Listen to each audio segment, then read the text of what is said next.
If I asked you what the tune of your childhood was, what would you say? Maybe it was a jingle from a commercial in between Saturday morning cartoons, or a Disney song you constantly sang on long road trips. Well, mine was this. EA Sports. It's in the game. It's in the game, huh? Today, that couldn't be further from the truth. What's up, everybody, and welcome to another video.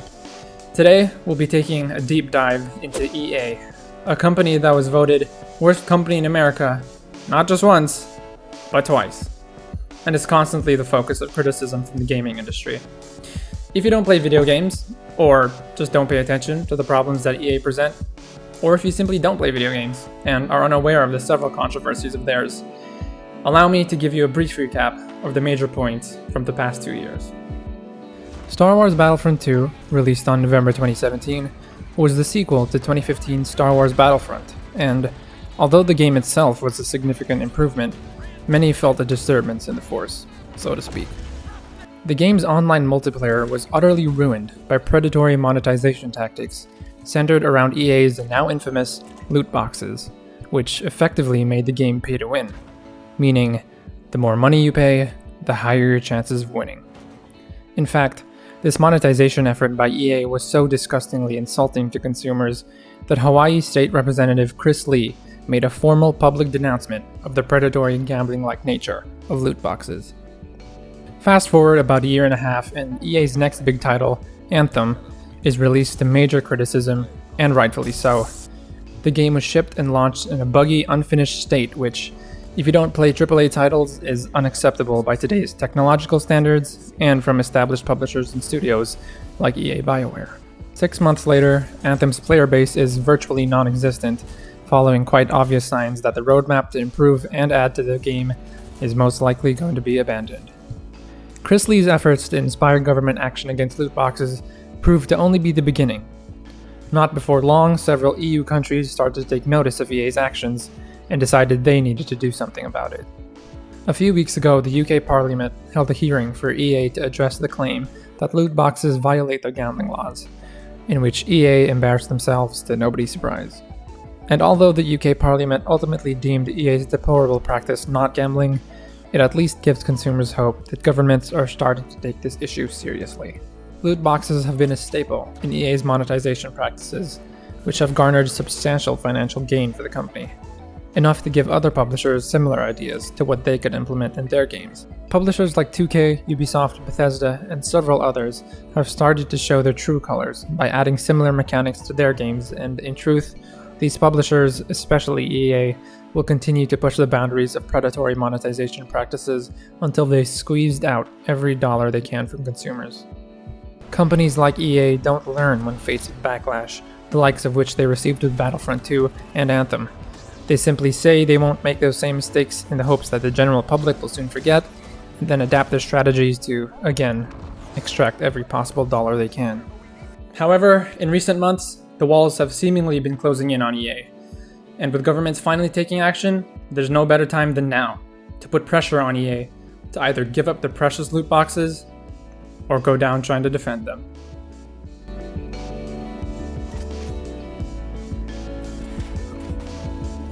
A loot box can be defined as a virtual in-game box or pack that rewards a number of in-game items with a chance to win an item or items of a higher rank. Heavy emphasis on chance, by the way. The items within can range from being cosmetics, sprays, or even items to use for gameplay, which can be a problem, with the ranking systems varying depending on the individual game. The origins of what would become gaming's most hated practice started with EA's most popular franchise, FIFA, and its Ultimate Team. Ultimate Team started as its own separate game, but was implemented into the annual FIFA games as a game mode where you can build your own football team with virtual cards of real players that you acquire through virtual packs. It's actually quite the tale, one which I don't think I can summarize as accurately and concisely as time will permit, so there's a link in the description to one of my favorite YouTubers, SkillUp, who made a fantastic video about the entire history of loot boxes if you want to find out more about that. However, the idea of purchasing a pack for the surprise of opening it without knowing what's inside actually predates this whole loot box fiasco in mainstream games. Items like baseball cards, card game packs, or those LEGO minifigure packs, which I loved, all existed before loot boxes in video games really became a thing. Yet, they still preyed on the same psychological vulnerability of children and/or those who have no self-control and don't know better. This principle is what psychologists call variable rate reinforcement, which is a way to reinforce responses by rewarding a person after they have performed a series of desirable responses that elicit an unpredictable reward. In an article written by Alex Wiltshire on PC Gamer, Dr. Luke Clark describes how dopamine cells are most active when there is maximum uncertainty, and argues that modern video games then amplify this idea by having many overlapping variable ratio schedules, which, in this context, are the means by which you can obtain currency to spend on loot boxes or the loot boxes themselves. These variable ratio schedules in modern video games can take the form of quests, daily/weekly objectives, gaining XP through playtime, etc., which highlights Ralph's, or SkillUp's, point in his video that progression-based mechanics for obtaining loot boxes are embedded into the gameplay to encourage players to keep spending on loot boxes. Following the success EA garnered with FIFA Ultimate Team, current CEO Andrew Wilson recognized the potential for this mechanic, and in recent years has made efforts to incorporate some form of loot boxes in almost every game, especially those that he knows his company can profit the most from. As a result, other publishers and developers have found the courage to push scummy and downright unethical monetization on their consumers, often prioritizing profitability over the quality of the games they're making.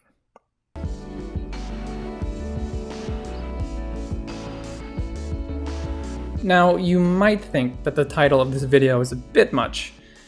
That is, if you haven't heard of the 14 studios that EA has either shut down or absorbed since 1987, some of which were the most beloved and innovative of this generation. The most recent of which fits that description perfectly: Visceral Studios, the developers behind the sci-fi survival horror franchise Dead Space. Before they were shut down in 2017, progress was being made on a new Star Wars game codenamed Project Ragtag, that was headed by creative director of Uncharted 3, Amy Hennig. The game was said to be an Uncharted-style game in the Star Wars universe, which intrigued and excited many fans of both franchises. EA, however, had thought otherwise. They decided to cancel the project in order to be a broader experience that allows for more variety and player agency. So, they decided to scrap a project that could potentially become a fresh, unique, and loved game for one that appeals to the masses. Decisions by publishers like these are becoming increasingly common as they continue to put pressure on studios to create games that are designed to make profit, not one that consumers will enjoy. BioWare Montreal was another studio that was held in high regard by gamers for their award-winning franchise Mass Effect. They developed games that boasted engaging stories and featured an array of compelling characters that gamers loved. However, in May of 2017, BioWare Montreal was absorbed into EA Motive, effectively making them a support studio, following the failure of their most recent title, Mass Effect Andromeda. EA Motive, at the time the studios were joined, was working on the single-player campaign of Star Wars Battlefront 2, which turned out to be the most criticized aspect of the whole game, loot boxes aside, of course. This doesn't come as a surprise to those who are familiar with EA's inability to allocate resources where they are properly needed or will be most effective. In short, EA just doesn't know how to make a game. Other notable studios that were shut down by EA include Black Box Studios in 2008, who made the Need for Speed franchise, which is very close to my heart because those were some of the very first games I played, so a fuck you EA especially for that. Another was Pandemic Studios in 2009, who made the original Star Wars Battlefront 2, which an EA representative called a consolidation rather than a closing. Of course, they would want to make consumers think that what they're doing is somehow not a bad thing. But, as always, we see right through your bullshit, EA.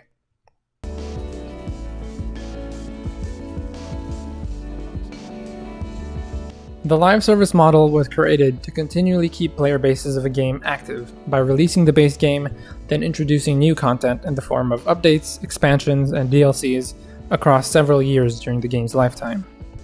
The aforementioned failure of Mass Effect Andromeda, released on March 21, 2017, was supposed to be an example of that model, but after polarizing reception of the new Mass Effect title, EA announced that the franchise would be put on ice on May 11, just 2 months after its release. The game was fraught with technical issues, weird animations, and as a whole was uncharacteristically uninteresting. but instead of taking their time to continue with their live service model of the game, they decided it would be too costly and burdensome to maintain. EA's most recent title, Anthem, released on February 22 of this year, was met with less than stellar reviews, seeing as it was nothing like what EA had showcased previously, had horrendously long loading times, and several technical issues that made the game unplayable at times. Just 6 months after the game's release, its player base is almost non-existent, with player counts on the Xbox One being less than that of Battlefield 1, a 3-year-old game. In an earnings call held by EA recently, Yang Ye, another one of my favorite creators, noted how, despite EA talking profusely about their future plans for their games, one was quite absent from the discussion: Anthem. Signs of this were quite obvious months earlier, however, seeing as BioWare failed to reach deadlines and keep promises from their roadmap, which has now been removed entirely from the website. Both of these games were AAA titles with massive potential that deserved better than what EA produced. This lack of faith and patience in their supposed live service games shows how EA either doesn't know how to recover a game from a failed launch, in which case they should take lessons from Ubisoft, Bungie, or even Hello Games, or just that they are content with simply taking the cash grab from initial sales and leaving the product to die.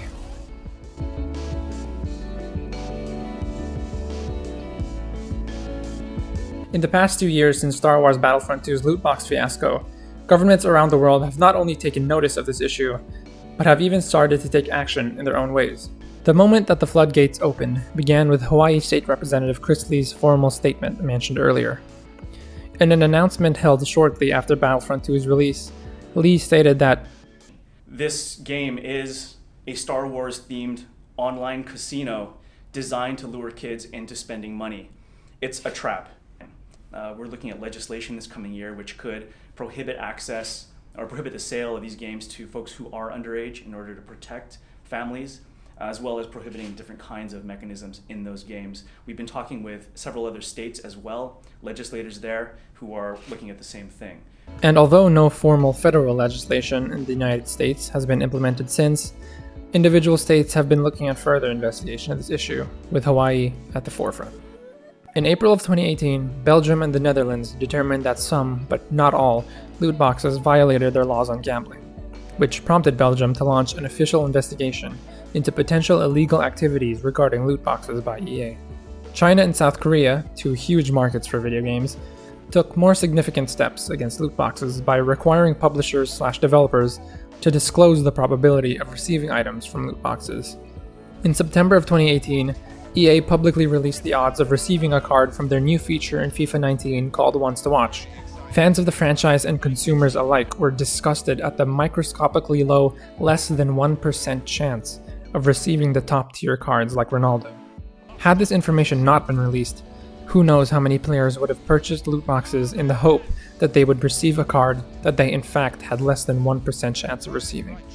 Following the stronger pushback from China and South Korea, Blizzard, the developer and publishers of Overwatch, another incredibly popular game that also features loot boxes, actually removed the ability to purchase loot boxes with real currency entirely.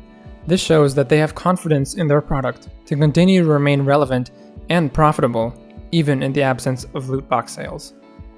Lastly, the UK has decided to simply let the industry sort itself out, relying on organizations like PEGI to adequately warn consumers of the dangers of this practice. Shortly after the UK Parliament hearing in which EA tried desperately to rebrand loot boxes as surprise mechanics and argued that they were actually ethical, the UK Parliament concluded that loot boxes did not violate their laws on gambling. It seems that the UK is being tolerant of this immoral monetization practice, but once other countries start pushing back harder, I'm hopeful that they will continue to investigate further.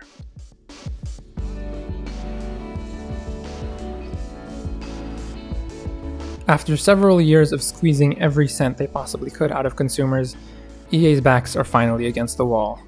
After the failure of Anthem, they have no significant IP left other than their cash cow FIFA, which has been gradually relying on loot box sales rather than game sales, more and more. And with governments finally starting to crack down on loot boxes, EA's inability to create good games have become abundantly clear. It will come as no surprise to everyone if EA fights tooth and nail against legislation to ban loot boxes, but with their scumminess exposed, I don't think anyone is going to buy their bullshit. Their predatory monetization practices have clearly influenced some of the top dogs of this industry to act in a similar way, and they will be met with the same criticism and negative reception as EA has. It seems they're on their last breath, and at a time where more and more publishers and developers are treating their consumers like absolute garbage, it's important to remember that we as consumers have power over them, not the other way around. All we want are good games, and all they want is our money.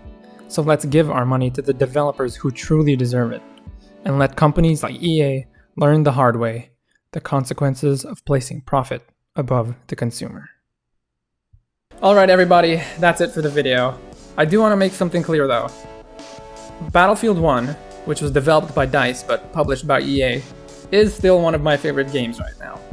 And the reason why I wanted to say this is one, so that I don't sound like a hypocrite, because even though I'm criticizing EA, I still do play at least one of their games.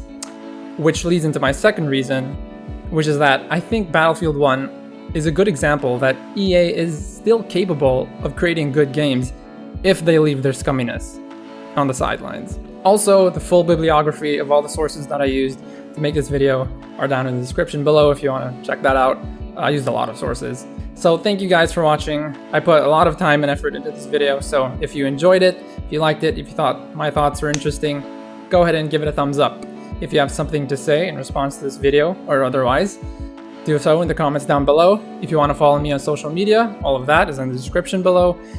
And I want to give a special thank you to my patrons for this month, to my patron for this month. I think I only have one right now. So consider donating. In fact, if you want to take a look into my process of planning, organizing, and writing the script of this video, it's one of the benefits of being a patron of mine on Patreon. So go check that out. And finally, if you want to support me, subscribe and see more content like this. Other than that, I will see y'all in the next video. Goodbye!